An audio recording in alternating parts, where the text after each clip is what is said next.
Why don't you just get out of here? Go freeze in the yard, you stupid, useless old woman. I'm getting cold. Please unlock the door. My eldest son's wife was found in the yard the next morning, cold and shivering. My name is Lucy. I am a 60-year-old housewife, and my husband got sick and passed away several years ago. My son, Tom, his wife, Mary, and my grandson, Alan, now live with me. The unexpected death of my husband brought us together. But I felt like I was giving my son and his family enough space and not interfering with them. They thought that being too close would be suffocating for everyone. They did a lot of renovations to have as much privacy as possible. Mary is upbeat and social. She often socializes with a large group of friends. Maybe it was for the best that we rarely saw each other. Alan, my grandson, is in 4th grade. I occasionally look after Alan when she goes out. He is absolutely adorable. Tom is busy with work and works at night, so our schedules don't line up and I barely speak with him. Tom and Mary never fought, and they occasionally went out together, so to me, it didn't seem like their marriage had any major problems. Mary had many friends and hosted parties at her home a lot. She has kept in touch with her mom friends from Alex's kindergarten class, and they are all good friends. They would come over to our house once a week on Fridays and have a party. These parties always bothered me. They started in the evening and didn't end until late at night, with people drinking and being loud. Her friends' husbands would occasionally come over and get drunk too. They didn't care if Alan got sleepy or hungry, so Alan would come to my room a lot when he was bored. One time, an ambulance was called because a drunken friend of hers slipped and fell into glass and was covered in blood.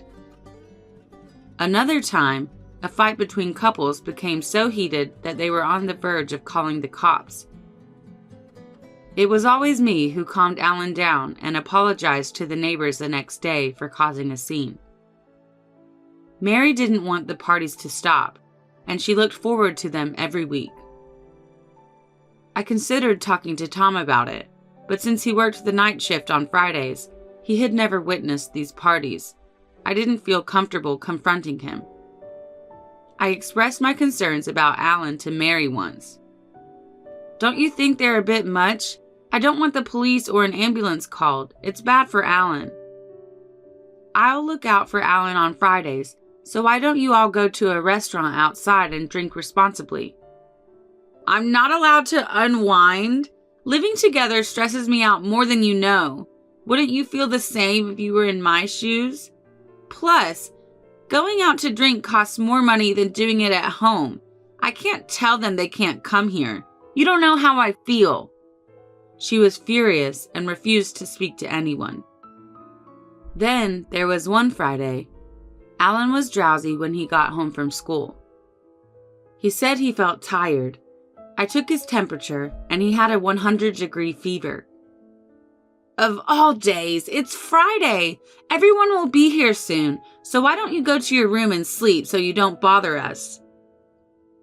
"Why don't you just cancel just for today?" I held back what I really wanted to say. "Then I'll watch Alan today. Is that all right, Mary?" But she refused, probably because she knew I was annoyed. "It's all right," she said. "I don't need you to be worried. We're not that loud. Why is it always the mom's fault when a kid gets sick?" I didn't mean to imply that it was her fault, but I had no choice but to say something. "If you start feeling bad, come to my room," I told Alan. "I have some TV shows we can watch tonight. I'm planning to stay up late." "Thanks, Grandma," he replied. "I'll be all right." I felt a little better, but it was still a significant day. I could hear them all being very loud from my room. I heard a faint knock on my door. I was worried about Alan. I rushed to open the door, and Alan was standing there. He said, "Can I spend the night with you?" He cried, "I can't sleep because my head hurts. Even when I cover my ears, it's so loud." I rushed him into the room and handed him a drink, which he drank in one gulp, most likely because he was thirsty. His hands felt hot, so I took his temperature, which had risen to 102. For the first time in a long time, I was fuming, but I resisted because taking care of Alan was more important than telling Mary off. Alan still had a fever the next morning and still looked sick as ever. Alan looks sick, so I think we should take him to the hospital this morning, I told her, because most hospitals only see patients in the morning on Saturdays. I told her, but she couldn't get out of bed, probably because she had been drinking late the night before. "Oh, don't worry. It'll get better soon. You'll be fine, right?" Mary said. "Alan?" She spoke in a sleepy tone, not even looking up from her bed. Alan responded, but he was clearly not fine. Alan has had asthma since he was a child, so he is prone to asthma attacks when he is sick. As I stood there watching him, fearful that he would have another attack, he started to wheeze, just as I had predicted. "Mary, I think Alan is having an asthma attack. Where is his medicine?" I asked, but Mary was sleeping through it and wouldn't say anything. "All right, I'm going to take him to the emergency room, okay?" I told her this several times before I took Alan to the hospital. I was able to get him back for inhalation and medication. I was so relieved to see Alan feeling better. When Mary woke up that evening, she exploded. "Don't be selfish. He didn't need to go to the hospital. How much did going to the emergency room cost you? I can't believe it. I tried to talk to you many times, but you drank too much and couldn't wake up. Can't you just stop drinking when Alan is sick? He was in a lot of pain." "Fever is common in kids, and it's already gone away, so it wasn't a big deal. Asthma flare-ups are also common. Don't be a jerk and spoil him just because he's your grandson." I thought I should tell Tom about it, so I did, but he said, "But Alan is fine, right?" He said, "Don't worry about a kid's cold. Mary is under a lot of stress about the living situation, so please be patient with her. I need you to take a step back because you live together." Message received. I couldn't say anything back when he talked about the stress of living together. Tom was hurt at work one day at the end of the year. He needed surgery and spent the week in a hospital. Tom spent the holidays and the end of the year there. "I'm thinking of spending this New Year's holiday at my parents' house for the first time in a while," Mary said one day. In the past, our family's New Year's holidays were spent cleaning up, eating our favorite comfort food, and dining out with my eldest daughter Emily and her family who live in the same city. I heard Mary and her parents were estranged, so I wondered what had suddenly happened, but if she could get refreshed at her parents' house, that's great for me. Spending time with his loving relatives would make Alan happy. "That's great. You're going to bring Alan, aren't you? I bet your parents are excited." "I'll bring him. While I'm there, could you check on Tom?" "Of course." Other than visiting Tom, I'll be alone for New Year's this year. "If you're going to spend the holidays alone, why don't you come to our house this year?" Emily responded. So I decided I would. Mary and I were both supposed to leave the house on New Year's Eve. I was sweating as I cleaned the house that day. Maybe it was because I was getting older, but cleaning felt like a chore I'd been putting off for a long time. Mary was gone for the morning because she needed to go shopping, so I ended up doing as much of the cleaning as I could on my own. When Mary got back from shopping, she started fidgeting with her watch. "Lucy, what time do you plan to leave?" she asked. "Aren't you done yet?" When should I leave? I don't have an exact time in mind. I'm not sure I'll finish now that I've done so much more. What about you? What time do you plan to leave?" "If you leave first, I'll double check that all the doors are locked and everything." "No, we don't have a specific time in mind, so we'll be fine." Mary, who seemed annoyed for some reason, pushed me outside as I was taking a break from cleaning the front door since my back was hurting.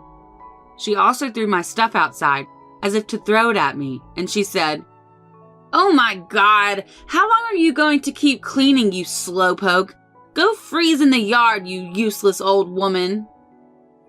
I was sweating profusely from all the cleaning and was dressed in thin clothes.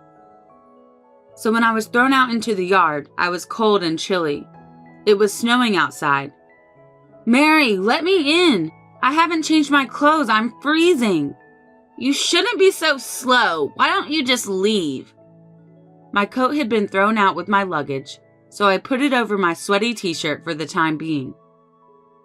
I couldn't get into the house because both the front door and the kitchen door were locked. I called Mary's name for a while, but she didn't respond, so I gave up.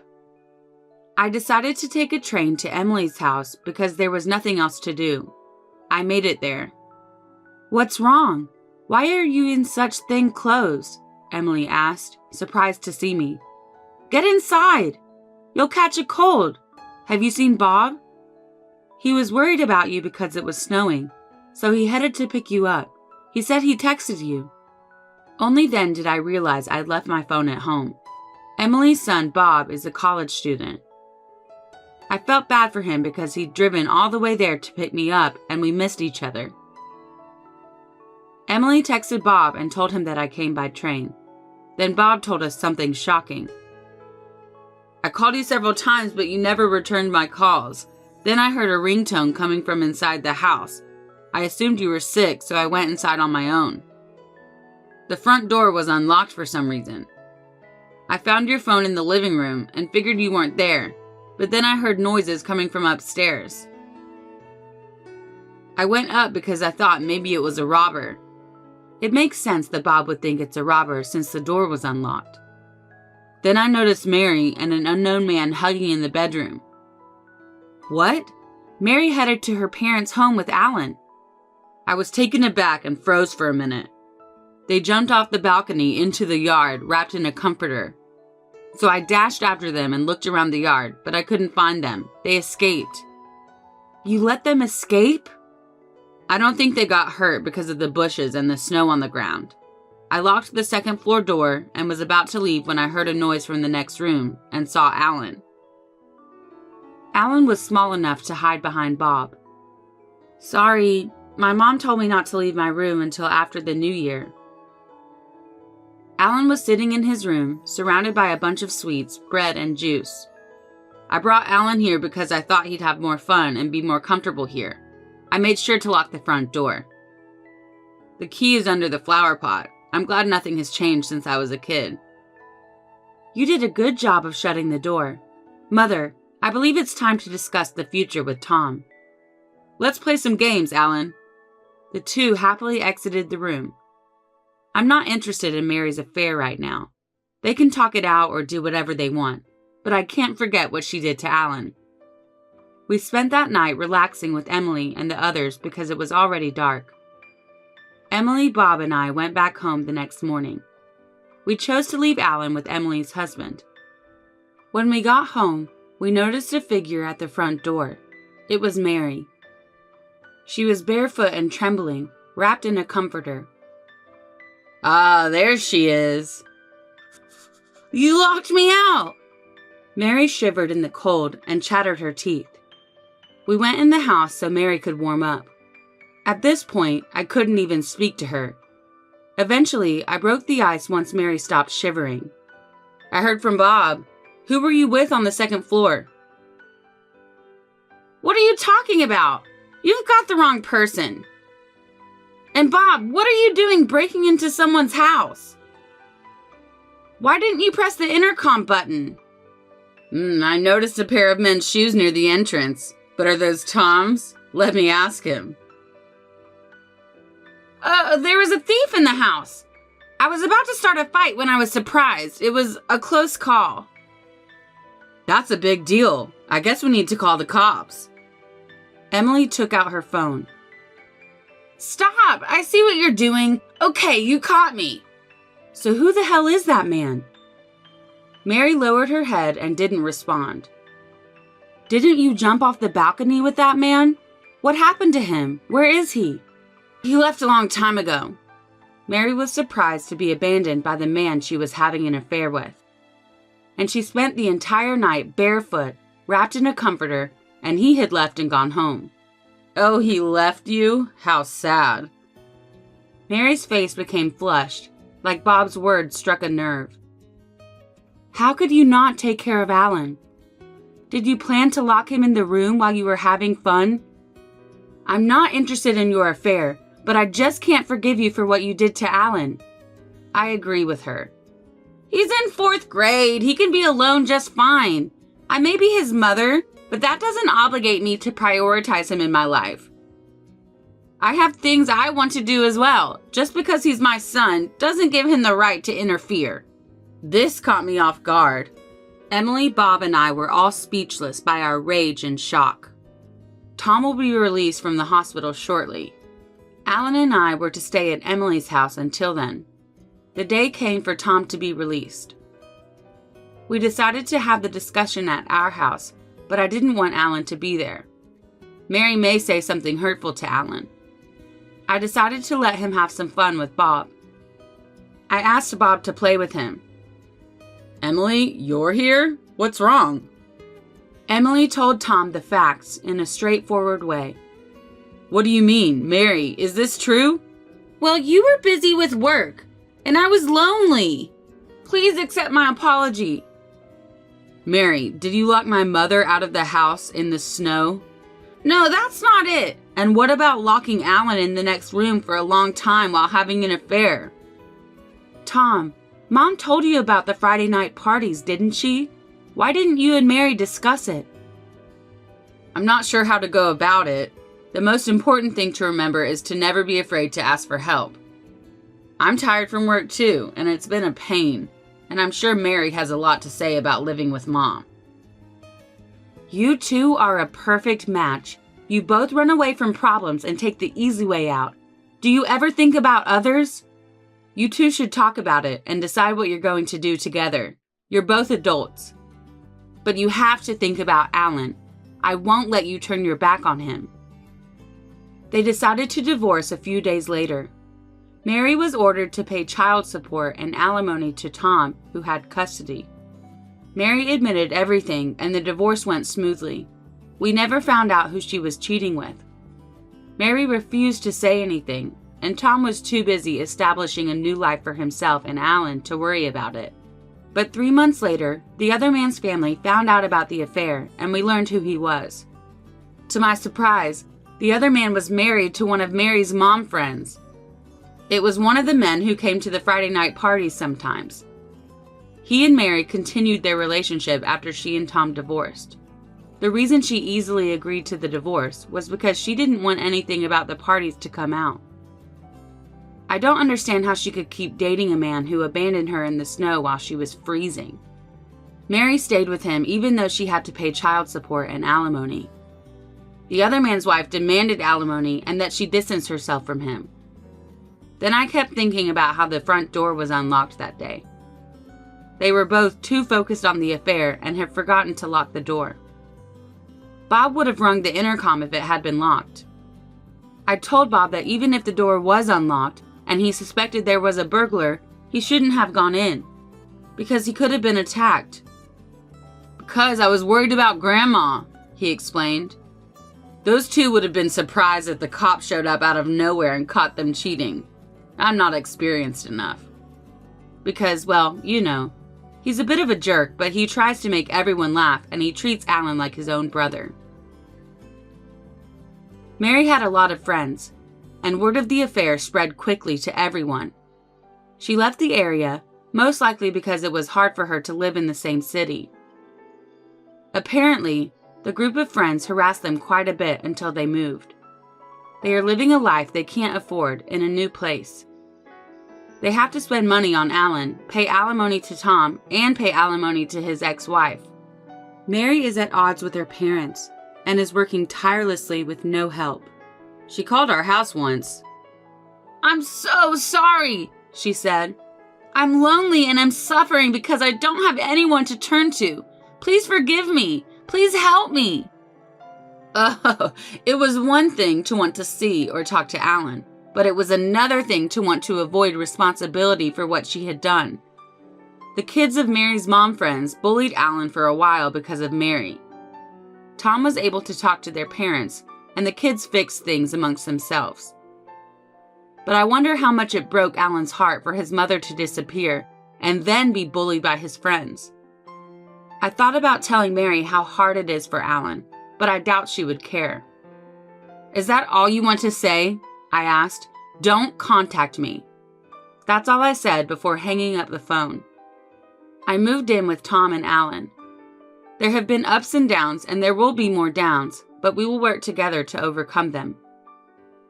Tom also cut back on his work hours and began spending more time with Alan. I'd also like to thank Emily and her family for their help during all this. Emily said many things I should have said. Bob loves Alan, and the two became like brothers. I hope he will be raised right in a warm family.